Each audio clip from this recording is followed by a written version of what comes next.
نو حضرت عمر رضی الله عنه دې کارونو ته فارغ. نو د ډاک مرتب نظام جوړ کړ. د ډاک نظام داسې جوړ کړو چې په هر 12 میله باندې یو ډاکخانه جوړ کړی و. هغه ته په عربی ژبه کې برید وي، اوسم وته برید وي په عربی کې، او د برید معنا پیژندل غواړي. دا بعضی وایي چې دا د فارسی لفظ نه منتقل شوی دی، برد او بریدا، اوړلو تم ویل کېږي او پرې کولو تم ویل کېږي. بریدن پرې کول دې کې چې به کوم خچرې او کوم اسونه استعمالېدل نو د هغې لکۍ به پرې کړې وي. د دې دپاره چې رفتار تیز کوي. ولې چې کله په دې څاروي باندې په حیوان باندې مچ کینی، د غوباړي مچ، نو دا لکۍ باندې دی د ځان نه شړي، او چې چېرته یې لکۍ نه رسي نو دا څاروی ټوپونه وهي. نو دا لکۍ به یې ترنه پرې کړي چې د مچ ته د دا لکۍ نه رسېږي نو دی به تیز ځي. نو د هغه ځای نه دا نوم په برید باندې پرېوتو. نو 12 میله کې به یو ډاکخانه جوړه وه. دا ډاک به په څه وړو؟ دا به په قچرو په اسونو باندې وړو.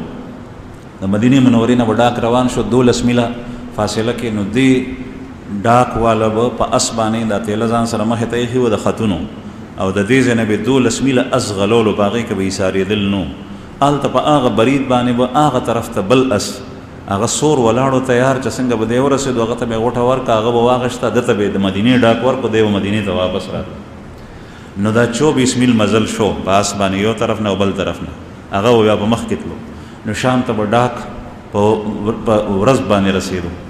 د عراق نه د حجاج بن یوسف په زمانه کې محمد ابن قاسم زمونږ په دې ملک کې راننوتو په سمندر باندې.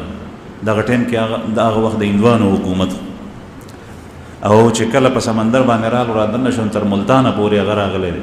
نو د سند دا علاقه دلته به ډاک راتلو د حجاج ابن یوسف د طرف نه محمد ابن قاسم ته چې دی ورارو او سپه سالارو د لښکر، او دا ډاک به په 3 ورځو کې تلو راتلو. 3 ورځو کې به تلو راتلو. نن سبا 3 ورځو کې زمونږ خط د کراچۍ نه دلته نه رارسي، سره د دې چې په جاز کې ځي راځي. هغه زمانه کې جاز نه و، لارۍ نه و، موټر نه و، دا به راتلو. سند ته به دا ډاک راتلو. تر دې پورې به د دې ډاک اهتمام کېدو چې محمد ابن قاسم د راجه داهر قلعه چې کله فتح کوله، نو منجنی کو هغه زمانه کې چې نن سبا ورته توپ وایي، په هغې کې به کاڼې کې هو کاڼې به په کلا ویشتو، کلا به په هغې ماتوله.